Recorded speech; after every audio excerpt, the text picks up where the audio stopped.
सुप्रभात बच्चों, मैं वीरेंद्र पांडे, ज्ञान ज्योति पब्लिक स्कूल।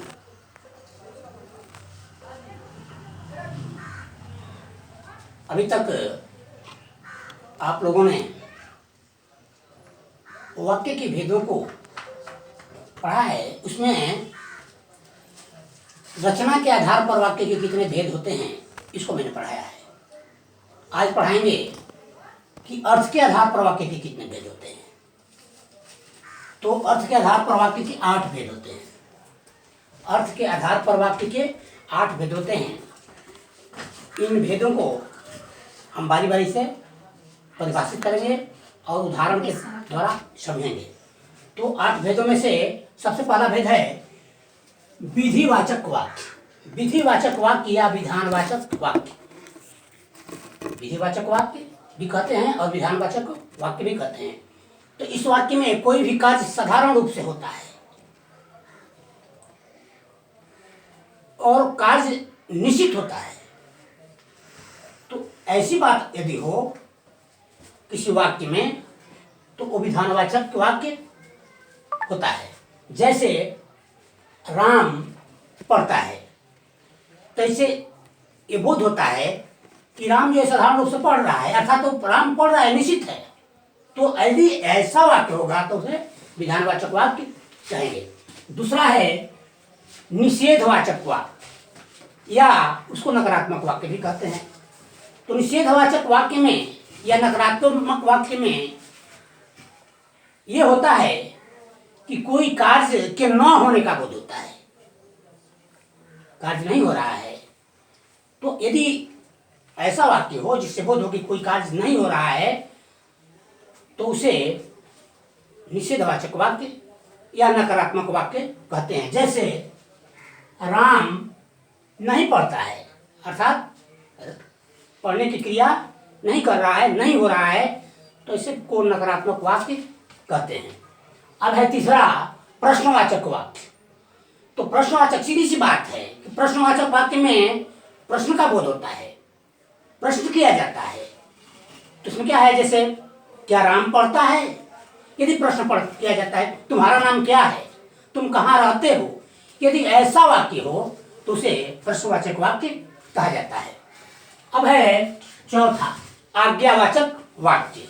आज्ञावाचक वाक्य में क्या होता है कि कोई जो है किसी को आज्ञा देता है या निर्देश देता है या अनुमति देता है। जैसे बैठ जाओ, क्लास में आप लोग खड़े होते हैं, शिक्षक कहते हैं बैठ जाओ, आज्ञा दे रहे हैं, या निर्देश इसको निर्देश देते हैं कि बैठ जाओ, और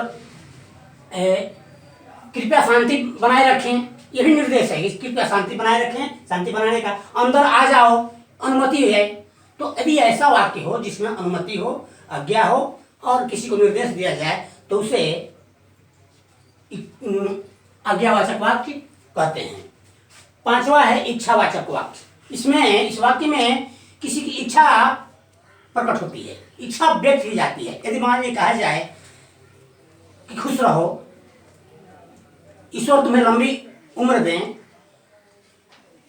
तो ऐसी जब बात हो किसी वाक्य में तो जो है इच्छावाचक वाक्य होता है, इच्छा का बोध होता है, इच्छा प्रकट होती है इस वाक्य में।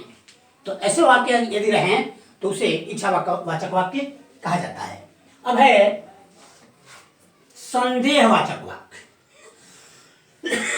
संदेहवाचक वाक्य, इस वाक्य में क्या होता है कि किसी कार्य से करने में या होने में संदेह रहता है कि हुआ है कि नहीं हुआ है, हुआ भी है नहीं भी हुआ है, संदेह में के घेरे में रहता है। तो यदि ऐसा वाक्य हो तो उसे संदेहवाचक वाक्य कहते हैं। जैसे कहते हैं कि पिताजी आए होंगे, शायद वर्षा होगी, संदेह है, होगी या नहीं होगी निश्चित नहीं है, शायद वर्षा होगी, शायद अगर आ जाए तो समझेंगे, चाहे संभवतः वर्षा होगी।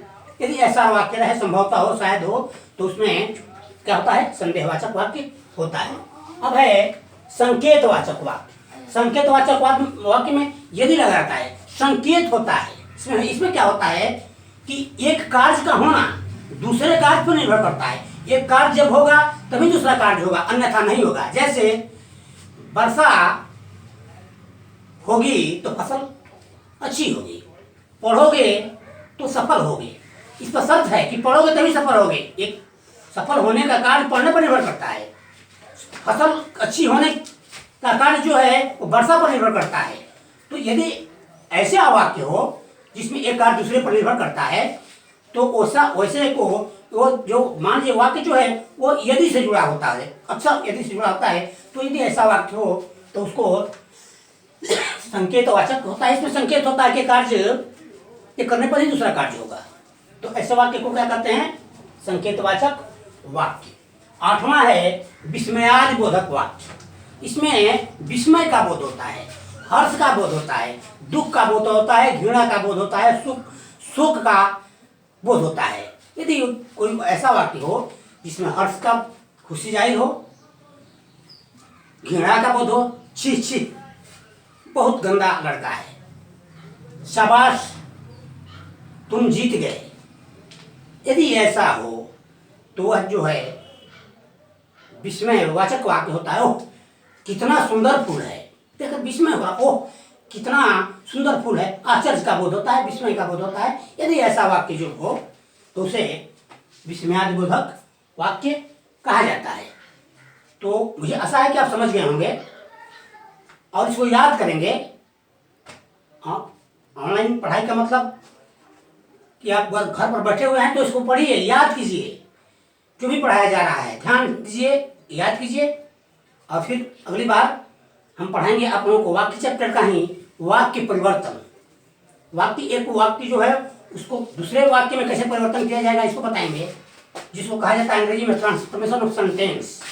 तो आज इतना ही, धन्यवाद।